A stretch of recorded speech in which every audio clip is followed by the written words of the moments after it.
Hey, my name is Johan, and I work here at Noodle. This is the 5th video in which we introduce you to Noodle. We're building a fully functional to-do list web app, so please follow along in Noodle and build your own version as we go. In this video, we'll show you how easy it is to connect to a real cloud service backend in order to store and manage your data, which in our case are tasks for different users.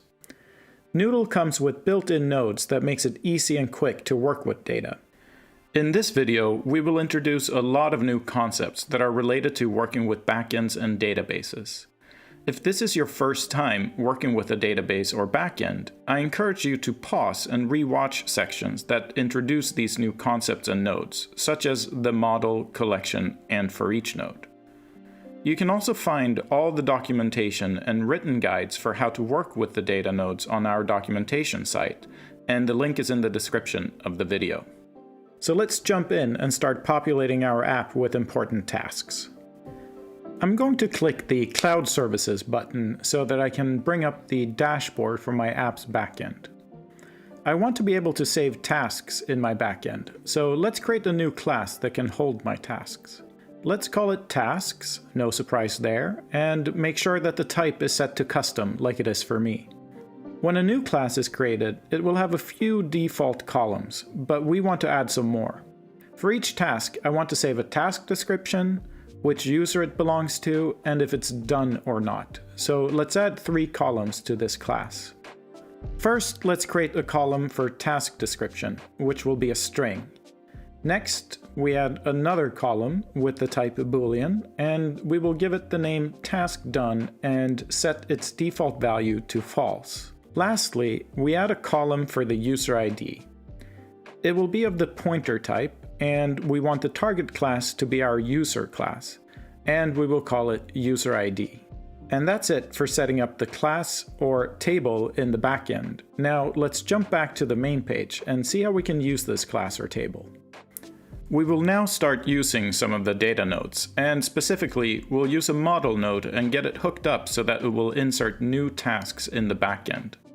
Later, we will see how we use a model to get and display data from the backend. But like I said, let's first use it to add more tasks to the database. So in our main page, let's add a model node. The model node is a representation of an item that we can store in our backend, or a representation of what is already stored there. So let's tell this model node to look at the tasks class from our backend. I now want to set up the model node so that it takes a task description from the task text input component and creates a new task for me in the backend. To do that, we make a connection from our task text input component to our model, and we can see that the model has inputs for the columns that we just created in the backend. So we see the task description, task done, and user ID. Let's connect the text value from the task text input to task description. We will make a few more connections soon, but first I want to make sure that we only create or insert new tasks in the backend when the task text input component is showing. The model node has an action called insert, and this is what we want to send a signal to in order to create a new task in the backend. To make sure that we only send a signal to the model when the task text input is showing, I'm going to use a condition node. I'm calling the condition node only do insert when at show to make it clear what it is supposed to check.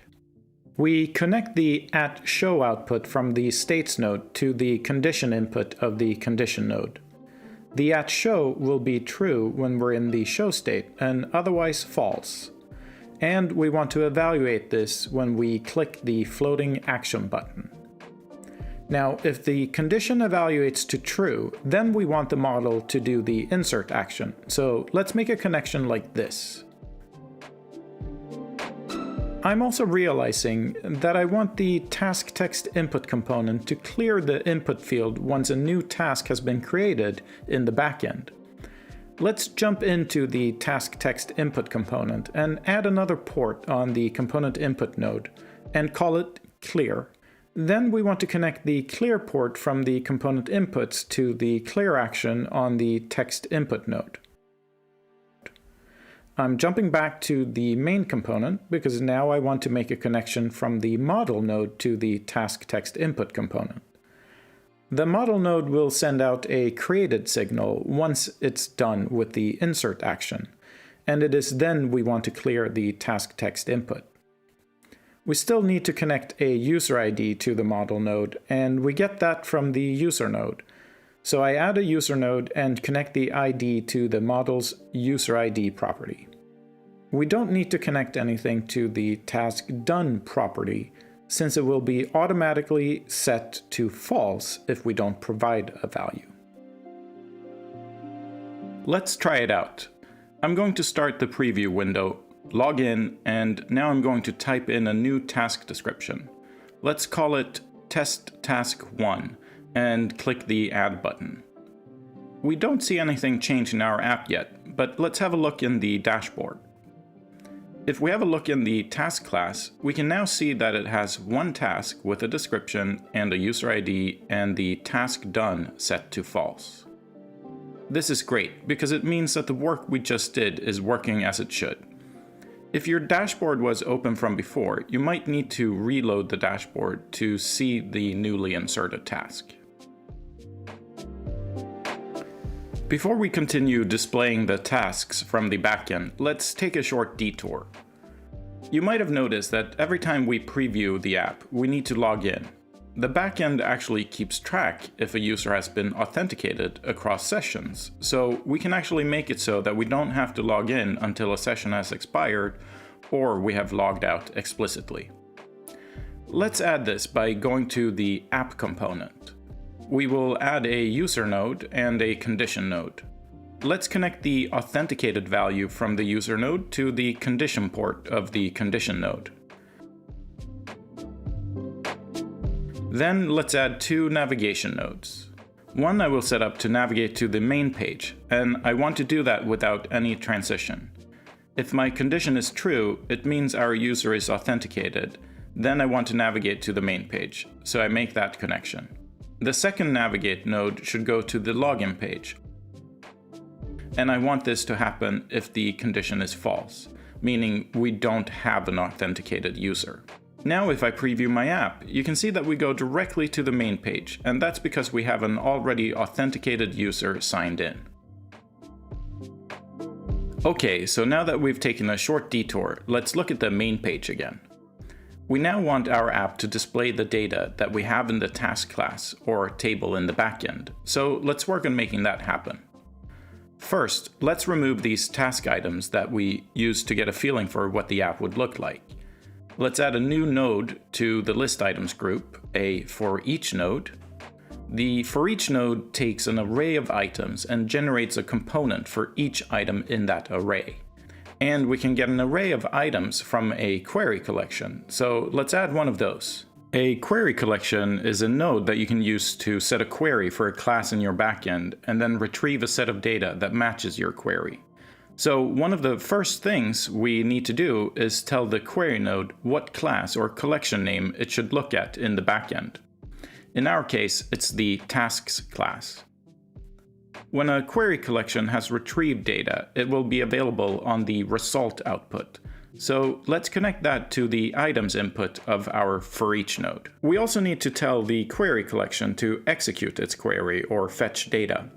And a good time to do that is when the MainPage component is mounted in the node tree. So we connect the didMount signal to the fetch action of the query collection. Now, when the main page is mounted, we should see that we get some results from the query collection. So let's preview our app. Did you notice the little animations on the connections? That tells us that there is data on the connections, so let's inspect it. If I hover over a connection, it will show me what data is currently on that connection. And if I click the little pop-up, I can pin it so that it doesn't disappear when I move the cursor. And look at that. Here we have data from our tasks class. But why isn't it showing in our UI? Well, we need to tell the ForEach node what type of component it should generate. And in our case, it should be a list item.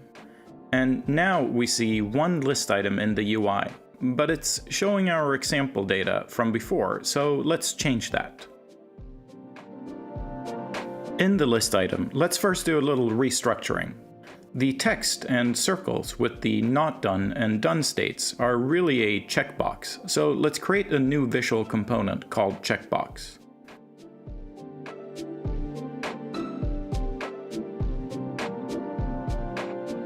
We cut out all of these nodes from the list item and paste them into the checkbox component after I delete the default group node. Now let's drag the checkbox into the list item and we're back to where we were, but with a much simpler looking list item. The ForEach node will generate one of these list item components for each entry in the items array. And if we had a component inputs, the ForEach node would try and map the column names from the items data, like task description and so on, to inputs that have the exact same name.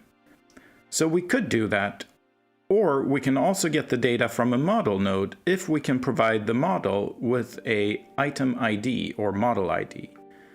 Let's add a model node, point it to our tasks, and talk about how we can give it the correct item ID or model ID. So like I said, the ForEach node will try to map column names like task description and so on to a component input port that has the exact same name. One of the column names is always called ID. So if I add a component inputs with a port named ID, the ForEach node will extract the correct ID value from the items array and put it on this component inputs port. I could also use a ForEach item node. The ForEach item node will get the model ID from the ForEach node for the item that is supposed to be created, and it will be on the item ID output. But this is exactly the same as our component's inputs with the ID port, so let's use that and hook it up to the model. With the ID hooked up to our model, we can get the correct data out of it, but we want that data to go into the checkbox component we just created. So let's jump in there and make some component inputs. I'll make a port called label and connect it to the text property of my text node. Then we'll add another port called state that we will hook up shortly. Let's also add some component outputs, one that we will call click and one that we will name state. We want to be able to know what state the checkbox is in, so we connect the @done from the states node to our state output, and we connect the click signal from the top group to the click output. Before we finish hooking up all the state connections, let's go back to the list item and hook up the task description from the model to the label input of the checkbox. Voila! Now we see the correct task description in our UI. Okay, back to the done, not done state. Before we hook everything up, let me try and explain a bit of what we're trying to do. In the data for our tasks, we keep track of if they're done or not. So we want to take that value and use that to set the visual representation correctly. When the user interacts with our app and changes the visual state from not done to done, we want to make sure that we also update this in the backend. The model node has both inputs and outputs for all the data fields or column names. The model also has an action called save, and when you execute that action, the model will look at what's connected to the inputs and take those values and save them in the backend. So we're going to end up with having both input and output connections from the task done property of the model. Let's hook it up and let's see if it makes sense. First, let's connect the task done output from the model to the state input of the checkbox. This is what will tell the checkbox what state it should show initially. Next, let's make a connection from the checkbox's state output to the task done input of the model. This is the new state of the checkbox after a user has clicked it, so let's connect the click signal from the checkbox to the save action of the model, so that we can update the backend as we interact with the app. Finally, in the checkbox, we need to hook up the state input to the states node. The input is a boolean, and the state in the states node is a string, so let's use a boolean to string node to do that conversion. We connect the state to the selector property, and then we set the string for true to be done, and the string for false to be not done. And then we connect the current value from the boolean to string node to the state input of the states node. It's important that the strings that the boolean to string outputs are exactly the same as the state names, otherwise this won't work. Okay, so let's test it. I click the checkbox in my preview and the visual state updates, and it will also be saved to the backend so that we are always showing and storing the correct value. While we are in the list item, let's go ahead and add a component output with a port that we name updated. Once the model has completed the save action, it will send out a changed signal that lets us know that the model has been updated or changed. And we will want to use this signal very soon, so that's why I'm setting it up now. And if I click the checkbox in my preview, I can see how the data is flowing on my connections in the node editor. Next, let's add an array filter node. We'll be using this to update the number of tasks left to do in the header. When the task is not done, we see that in the backend the task done value is false. And if I check the task, the value changes to true. So we want to filter out all results from the query collection where the task done value is set to false. First, let's get the results from the query collection into the array filter by connecting the results to the items on the array filter. Then let's select the array filter and set up the properties. I'll click the plus sign to add which column in the task class I want to filter on. In our case, it's the task done column. Now a new filter is created, but I need to tell this node that the task done is of the boolean type. I'll keep the operation to equals since I want to filter out all items where task done equals false. So I will leave the checkbox here unchecked. The array filter node will actually create a new array with all the items that pass through the filter. But we're only interested in the count, meaning how many items there are in the new array. So for now, let's connect this output to a number. The number says that the count is 0, and that's correct. We only have one task, and it's already done, so the task done property will be true. So the filter will give back nothing. Now, this next part is important. We need to rerun this filter every time we update a task. So if I click on a list item and it updates its done state, we want to run this filter again. Luckily, we already added an updated output to our list item, and our friendly ForEach node here exposes that output for us. So let's connect the updated item signal from the ForEach node to the filter action of the array filter.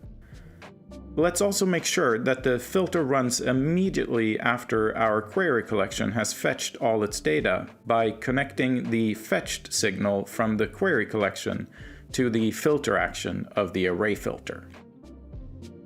Now if I hover over the number node, I see the little pop-up that says 0, which is its current value.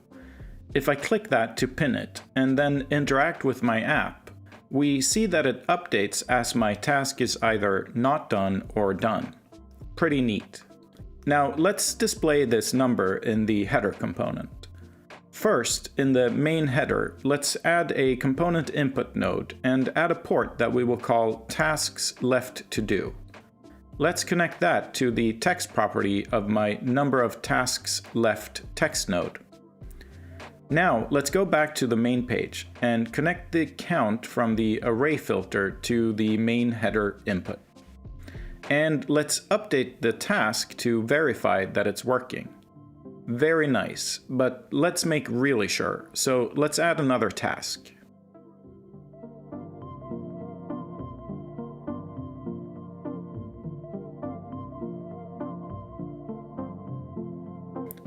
So we added a new task, but we still only see one.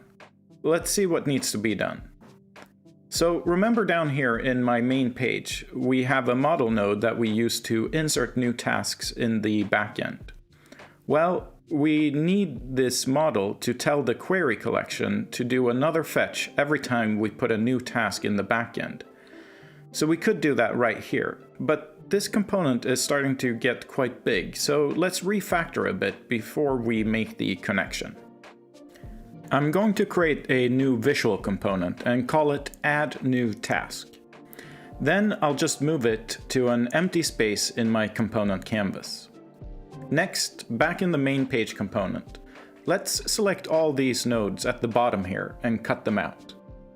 Go back to my Add New Task component, delete the default group, and paste in my nodes. Now, before we add this back to the main page, let's add a component outputs with a port called task created, and connect the saved signal from the model to the task created port. Well, let's rename it to task saved. Now we go back to the main page and drag in our add new task component and place it here in the node tree. And now we're going to connect the task saved output to our query collection's fetch action. So let's try again to add a new task. Test task 3. And when I really click the button here, voila, we see all our tasks. We see the one we just added as well as the second one that we added.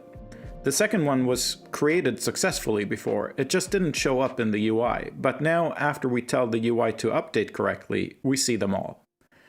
And let's check some of them off to see that the number in the header updates correctly. Nice. This is great, but it would be even better if we could delete tasks after they're done, so let's add that quickly. Let's go to the list item. I want to add a delete button, so I'm going to use the material UI icon pattern again. I create a group, call it delete task, and then add a material icon as a child to it. Then the important step. I set the group to the size of its child or children. Let's add it to the list item like this. Select the icon node, and then change the icon property. You can find the names of the icons on Google's material icon site, and we will use the delete icon here. I only want to show the delete icon if the task is actually done, so I can use the task done property, which is a boolean, to control if the delete icon is mounted or not. It will be mounted if the task is done, and not mounted if the task is not done, so that's perfect. Also, let's make it slightly bigger. Next, when we click the delete icon, we want to delete the model, so we make a connection like this. Let's test it, deleting the first task, and it's adios. Same for the second task, and finally the third. See ya. Now let's add some real tasks for me to do.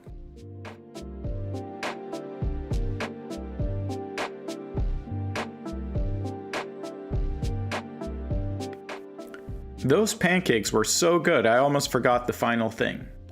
Right now, our query collection in the main page fetches all tasks that are stored in the task class. But each task is associated with a specific user, so we should really only fetch the tasks that are associated with the currently logged in user. Let's do that by adding a filter to the query collection. We will filter on user ID, which is a string, and we want to check that it's equal to a specific value. That value is the signed in user's ID, and we get that from the user node. So let's connect the ID from the user node to the value of my filter, and now we have a fully functioning app. Okay, so here we are, a fully functioning to-do list app. It took us little over an hour to get here, and I hope you'll continue building on this or some other application in Noodle. In the next video, we'll have a look at how you can deploy your application to the Noodle cloud and how you can run it on device. Thanks for watching, and please join us on our Discord server and share your Noodle journey with our growing community.